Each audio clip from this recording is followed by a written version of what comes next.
This isn't just a podcast, it's a movement. The Middle Ground Mic is fighting for truth and unity. Subscribe now or support us today. Links are in the notes. Stand with us. Hello, welcome to the Middle Ground Mic. No left, no right, forward. If you enjoy this show, go to the website, themiddlegroundmic.com/newsletter. Sign up for our newsletter for weekly information and special letters throughout the week, depending on what's going on. Today's episode, we're going to unravel what's rarely discussed, the untold story of how our country's future is being quietly reshaped. Not by the crises that always seem to grab our headlines, but by deep structural fractures, a political fissure that's turning neighbors into adversaries, an economic chasm creating two totally different Americas, and a social rupture that's dissolving our shared sense of identity and belonging. But the story isn't only about division. Hidden within the fractures are pathways, glimpses of change, and signs of hope. We'll explore both the challenge and the potential for a better tomorrow. If you believe connection matters more than collapse, like I said, hit subscribe now. Whether you're Apple, YouTube, Spotify, or whatever it is, follow, rate, give us some comments. Let us know how we're doing. And join our Finding the Middle newsletter, like I said earlier. Let's dive into the untold story of what's dividing America and our future and see what it might hold. We're going to begin naturally with kind of what a lot of shows, right? News and politics, right? The political fissure, house divided. Here's the twist. The fissure isn't only simple disagreement. It's a divergence of reality, how people see the world, trust institutions, and even trust one another. That's the untold piece. Now only 34% of Americans identify as political moderates. A lot more are identifying as independents. A dramatic drop from the 43% in the early 1990s. That's the case everywhere. I had a disagreement with a friend today and, he didn't like my sarcasm because of some things he was saying. And, it just turned into, he just had a fit of rage and I wouldn't engage it. And, he likes to do the, you're holier than thou thing. And no, man, I love you and I respect you, especially the stuff that you and your wife have done for everybody. So even if you don't want to be friends with me anymore, that's your choice. You want to attack me, that's your choice, but I'm not going to engage in it. Does that make me holier than thou? Maybe. Why? Because I won't trash you? To be fair, I did call him a Looney Tune at one point because he just kept going and kept getting madder and madder. But, is what it is, right? But let's kind of get back to it, right? The trust in our federal government is near historic lows. Only 22% of adults say they would trust the government to do what is right just about always or most of the time. Really, you shouldn't even trust them that much. It's why I advocate things need to get done at the state level. Republicans at the state level here in Michigan worked with Democrats to get more things done for students than have ever been done in this state's history before. Conservatives came to the table and helped make sure funding was there in Michigan. But for whatever reason in Washington, D.C., we can't get this stuff done, no matter what side of the aisle it's on. I was talking to my friend earlier, I believe there was a poll for Democrats that put their party approval rating, I believe, at 19%. Trump/Republicans approval rating is at about 37%. And I'm not saying, that makes the Republicans better than Democrats. No, exactly what I said. Isn't it sad that like a 37 something percent approval rating makes you the majority in the voting? Like, wow, that is terrible. It's a far contrast from when Ronald Reagan won 49 of 50 states. 65% of Americans now say they often feel exhausted thinking about politics because you can't have a civil conversation with a lot of people anymore. There's certain people who I won't even talk about my show with, even though I would love to, because in a lot of other areas I can talk with them all day. But the minute you bring something up that they don't agree with or you question, not question who they are, right? You'd be like, oh, isn't this or something of that nature, they turn to instant rage. And only 10% of our country says they feel hopeful. To me, that's disgraceful, and we should all be ashamed that we have come that far. Or we have gone that far, I should say. A lot of research is showing, that facts are collapsing. People don't care. They're going to believe what they want to believe, or they're going to cherry pick different things, right? 8 in 10 Americans believe supporters of no matter which side of the aisle you're on, either side, you know, don't even agree on basic facts. Like, if a Democrat says the sky is blue, Republicans are going to be like, fake news, it's green.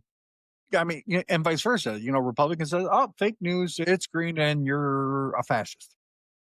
Like, that's how it is. Like, I mean, they literally, you could have the cure for every disease, balance the budget, everything's great, America thrives better than it ever has before, and they would literally not do it.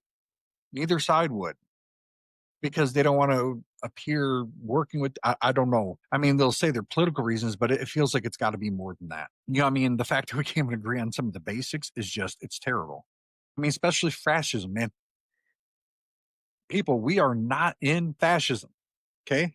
Are there some things that are going on that definitely come across that way? Yeah. And they are tendencies and certain things that happen, but we are not in a fascist state. And everybody likes to point at the Trump administration. These things are happening under Biden, okay, as well. Notice I'm saying as well. I'm not excusing what Trump's doing. I'm saying as well.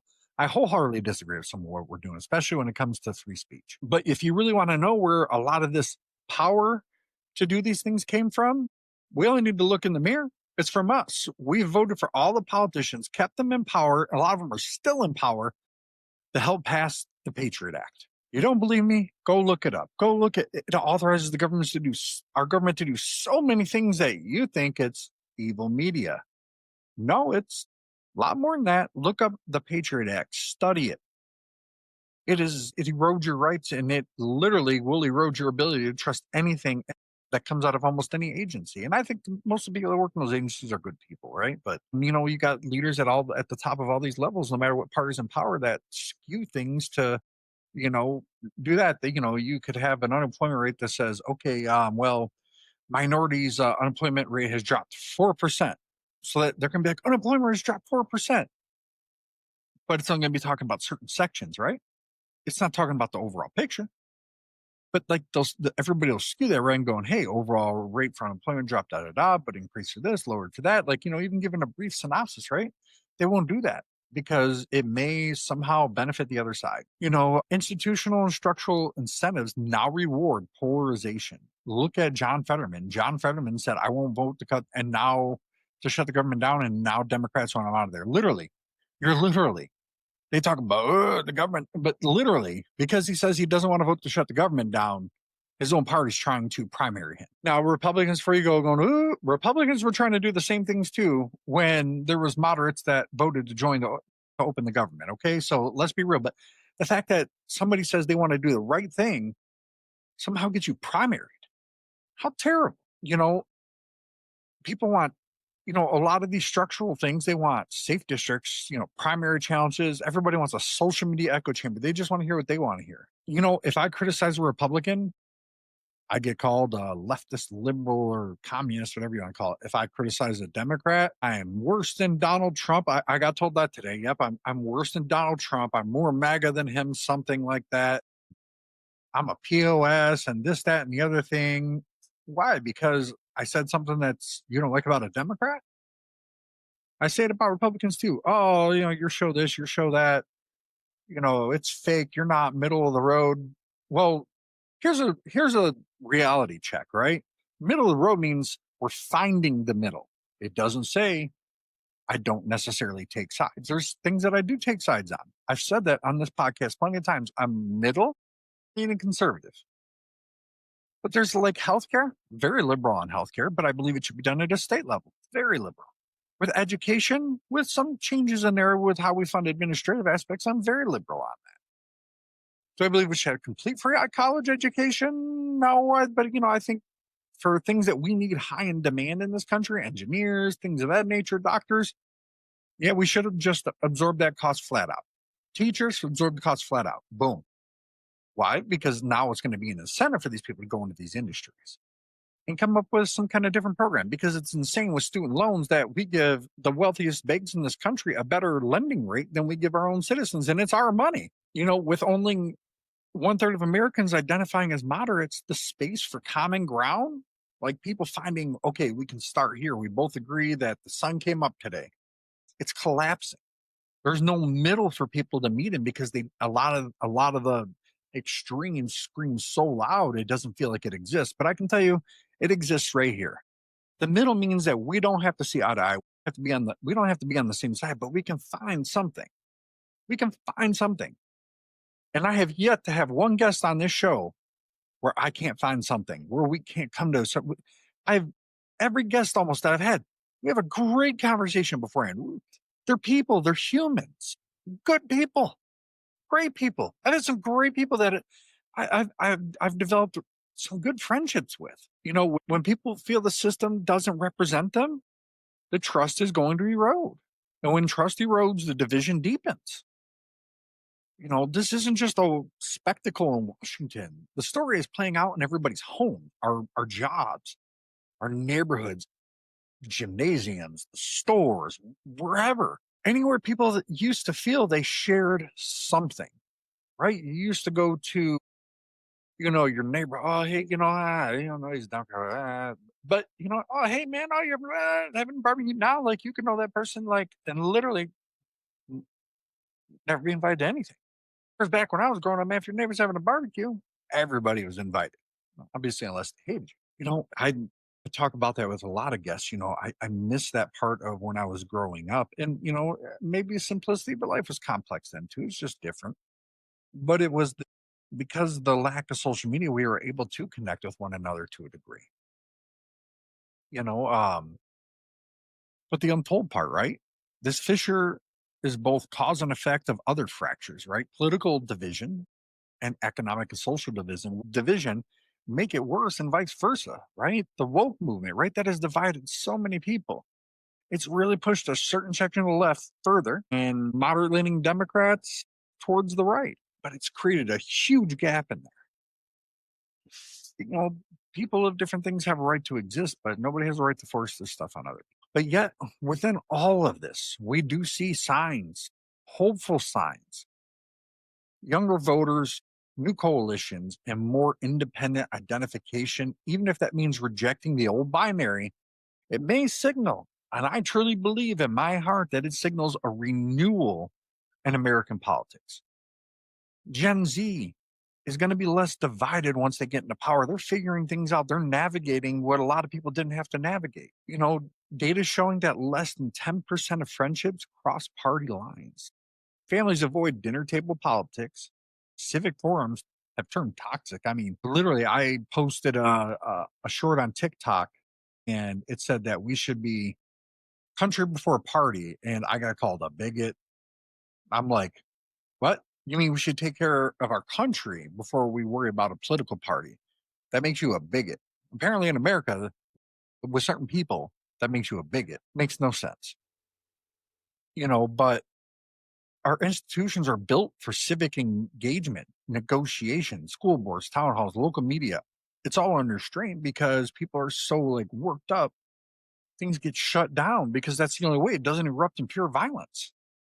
We've got to be better than that. We got to be able to say, bleep you, we don't agree, and then we go home and we don't want to shoot at each other. The result of all this is pure gridlock. I mean, everything's extremely fragmented in a public that's increasingly detached from its governments. We are increasingly detached. You wouldn't think that, right? But look at the numbers. Look what people are saying. But when you look at line stuff, you wouldn't. But you got to remember that's only a certain section of the country. That's majority isn't doing that. There's an economic chasm going in America. There's two Americas. Underneath this political storm lies something deeper: the economy. Like they used to say in the 90s, it's the economy, stupid. It's the untold story of how this fracture shapes and experiences our life trajectories, our communities, and our communities' futures, or I should say communities' future. The top 1% of households now have over 30% of the country's net worth. The bottom 50% hold only 2.6 to 2.8% of our country's wealth. That means the poor are getting even poorer at a faster rate than anybody ever thought possible. In persistently poor rural communities, only 63% 63% of the residents there have access to moderate or even high speed internet. A recent Census Bureau that was released shows complex data on the income mobility, volatility, and opportunity, noting that economic mobility remains an extremely large challenge for our country that we are struggling to get over despite our resources. But yet, there are some parts of the mobility gap that are narrowing, right?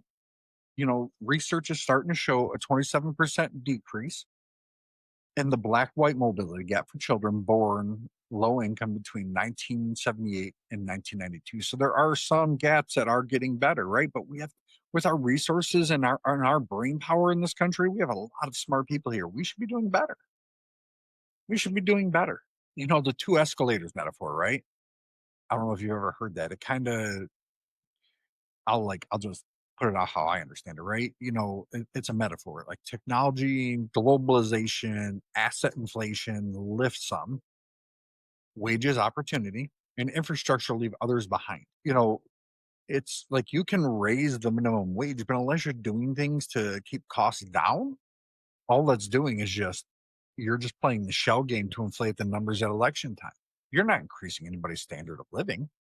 If that was the case, California wouldn't have the homeless problem it has. $80,000 house in Michigan wouldn't be $600,000 in California, right? Just doing that doesn't solve the issue. We have to look at things in a different way. The robber barons that helped fuel America's industrialization, they figured out how to make more products with Americans at a cheaper rate.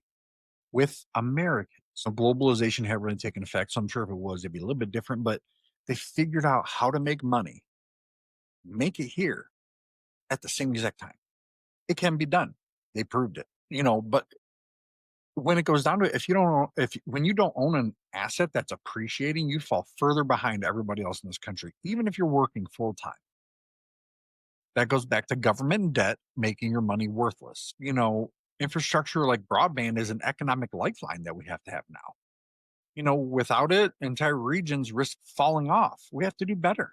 We got satellite internet now. Everybody should have access. Well, I mean, we've had it, right? But now it's actually high speed. But we should be doing better than that.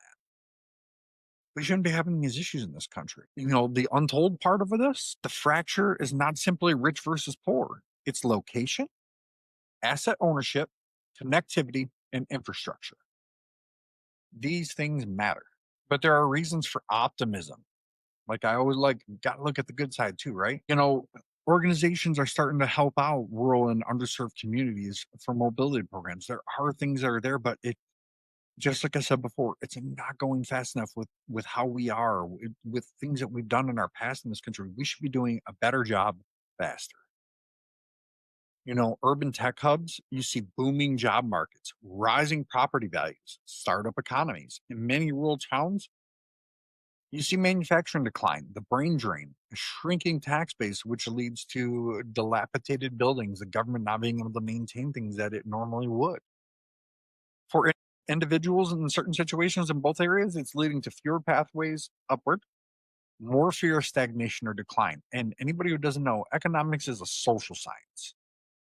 It's a social science because how we feel and how we think affects how economics move. Yet where communities invest in infrastructure, the connectivity, human capital, you see stronger recovery and greater optimism. So it shows if we do put something into our people, we can have a more positive outcome. But the problem is either side that wants to put something into people, the other side has a problem with some little aspect of it or somehow it's bad, no matter depending on your side, right? Somehow it's just bad. Not about you, not about me, not about our kids. It's just bad because it's the other side. And then they'll call you names and it's ridiculous. The social and culture fracture, we're not connected anymore. In 2019, 76% of rural students had fixed broadband access at home, compared with 87% in suburban areas. For trust, it's showing trust is really starting to break with all the things we talked about before. It leads into this number. Only 34% of adults polled today in this day and age say most people can be trusted, a sharp decline from previous decades. Gen Z, fewer than half say they're proud to be American. compared to 58% of millennials, 71% of Gen X. Part of that is they have a different view of the world than we do. We've really struggled to give them the same optimistic view of the world that we got growing up. Now, there always seemed to be a better tomorrow. Well, our politicians don't talk about a better tomorrow anymore. They talk about how bad the other side is that's going to make you poor and it's going to be a third world country in 10 minutes if you vote for them. That's what our politicians push now. They don't push messages of hope like Reagan, JFK, RFK, FBR, even though I'm not a fan of FDR at all, like Truman. They pushed messages of hope. I mean, Clinton even did. Bush tried to. Even Obama tried to push it to a degree. But these kids, they're not growing up and seeing that. All they're seeing is ooga booga. If you do this, you're a bad person and you're a POS and this, that, and the other thing. You know, Gen Z is more ethnically diverse. 49% white compared to 56% of millennials, and are more likely to identify as LGBTQ. They're at 24% than older generations. Connection isn't just social.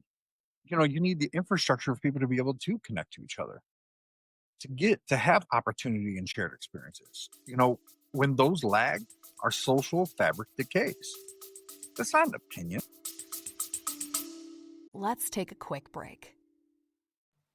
The MiddleGround Mic isn't just another podcast. It's a movement for unity, for truth, for a future beyond the left and the right. But movements don't grow without people willing to stand up. Subscribe now on Buzzsprout. Fuel this mission directly on PayPal. Every subscription keeps the fire burning. The links are in the show notes. Be more than a listener. Be part of the Middle Ground.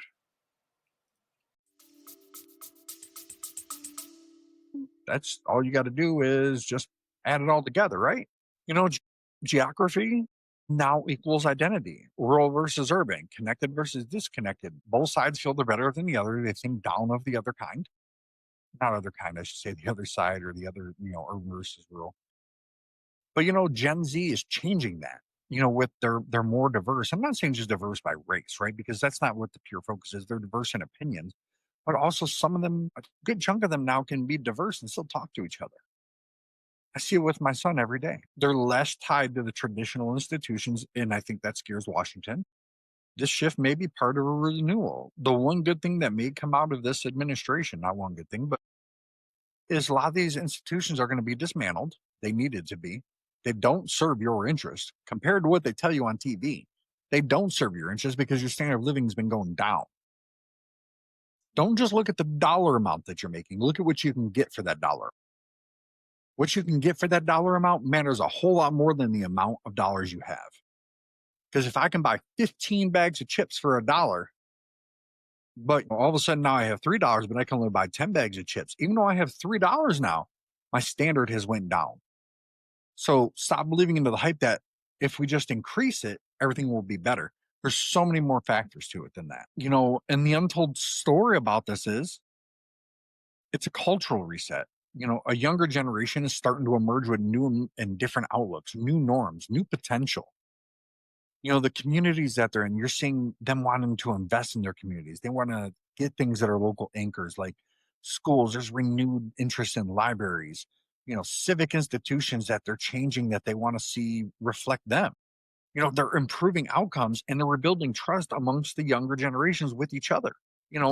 But the real world, fewer people participate in civic groups. It's growing in certain areas, but fewer trust their neighbors. A lot of us feel disconnected. I know I feel disconnected. I've become a hermit in a lot of ways. Yet young people are organizing differently. It's digital activism, side hustles, local innovation.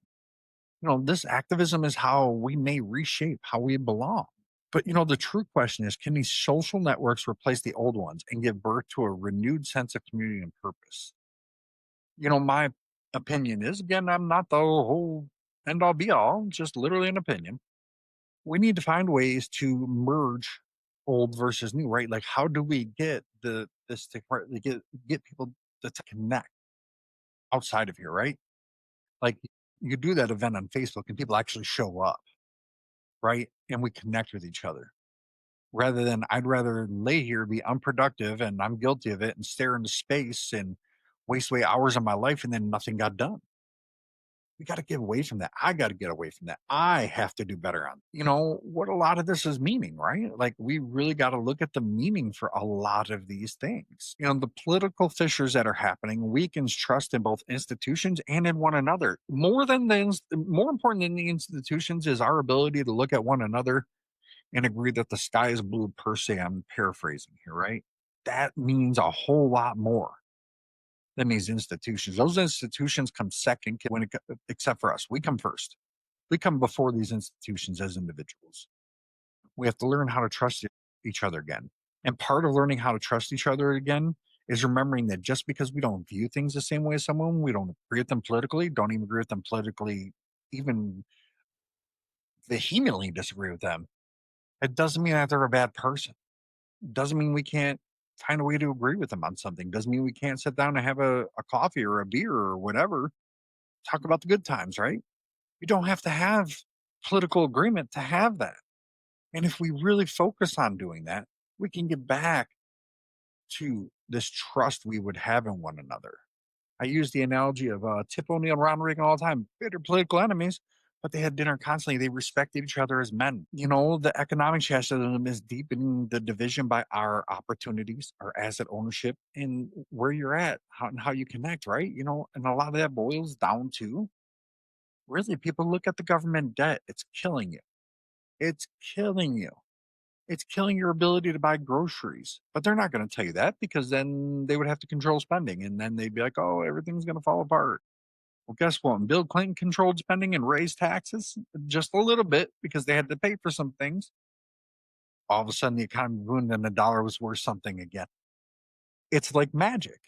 You don't believe me? Just look at history. The better a government's budget is balanced, the better buying power you have and the better standard of living you have. They talk about how our things have gone down over the past 40, 50 years, right? Well, look at the value of the dollar, but, Gen Z is showing us that there's new political identities out there, right? 1 in 3 identify as independent. Many reject party loyalty. But millennials and Gen X don't. A lot of them are, a lot of us, I should say, are so aligned that we'll lose everything we have in terms of social friendships to prove our point. I'm guilty of that to a degree, but I have tried to get away from it so much, and I'm going to keep trying. I'm not a perfect person. The social and cultural rupture dissolves our shared identity, our connection, and our belonging to one another and to our communities. We need to reestablish this if we want to have, like, it's our job as adults to make a better future for our kids. And we are not overall because we're worried about being divided. That's the untold story. We're more worried about making sure we're better than the other person on the other side of the aisle or someone that's different than us than we are making sure our own house gets better. That's what we're worried about. And that's what's hurting us. And I know a lot of people that even some of them act like that, right? But I know them as humans and they're better than that. Like they're significantly better than that. Some of those people are the people that will give you the shirt off their back. But if you say you're the opposite side, they're going to snatch it right back. We can't think like if you're a Christian, Jesus definitely did not tell you to act like that to someone. But together these three things that we talked about just a second ago form the untold story of America's divided future. But also a future where renewal is possible and starting to show. But Gen X and millennials, and I mean baby boomers, they got to remember that that's not going to be that reality isn't going to look the same as it does to us. To me, I personally think every generation, once you get past like 2025, you're kind of stuck in that mode. Like you feel like that's how life should be till the day you die. But why should we have optimism, right? It's easy to look at all the negatives, right? Everybody can point out the negatives. That's the easy part. But what are the solutions? What are we optimized about? What are we optimistic about, I should say?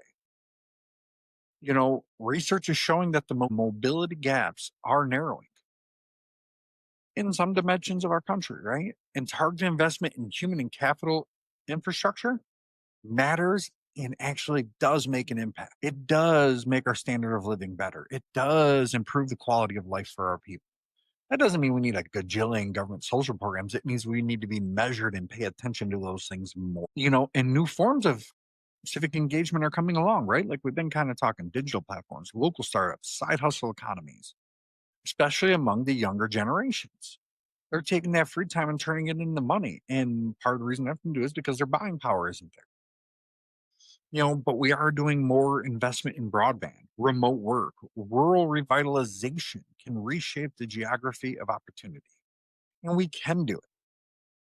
But here's what you can do today: find someone whose reality differs from yours. Ask them about their job, their town, their hope, but do more important, listen. Don't just listen to respond, listen. Listen, question what they're talking about. And don't question in the way you're putting them down, but question, be like, well, what do you mean by that? I know people get annoyed at me because I'll ask 5,000 questions about the same thing because I want to know the who, what, where, and why.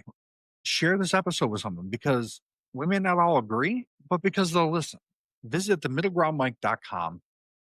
Sign up for our Finding the Middle newsletter because bridging the divides matter. Because if we stop talking, we stop belonging. And if we stop belonging, we stop being a nation. And remember, the middle ground mic doesn't mean that everything is like perfectly middle, nobody has an opinion. No, it means that we can figure out how to come to a middle ground, how we can fix things, right? Some people like to twist that. But you remember, this story isn't set in stone. Everything changes. Everything I'm talking about here in 2 years from now could all be garbage. Now, the fractures are real, yes, but there are openings. Openings for connection, the renewal, and reinvention. We're at a generational inflection point. The older divides still loom. But young Americans, Gen Z and millennial, like the younger millennials, are changing the terms. We're changing the diversity situation. We're connected digitally, sometimes to our own demise. And we're more demanding of change. That's the untold hope. The tech hub needs the farming community. The policymaker needs the factory worker's voice. Our communities need people who show up and stay. Let's not wait for someone else to fix it. Let's fix it ourselves. Let's bridge. Let's build. Thank you for joining the Middle Ground Mic. If you found value today, like I said, subscribe, share, keep this conversation going. I'm Joe. Until next time, no left, no right, forward.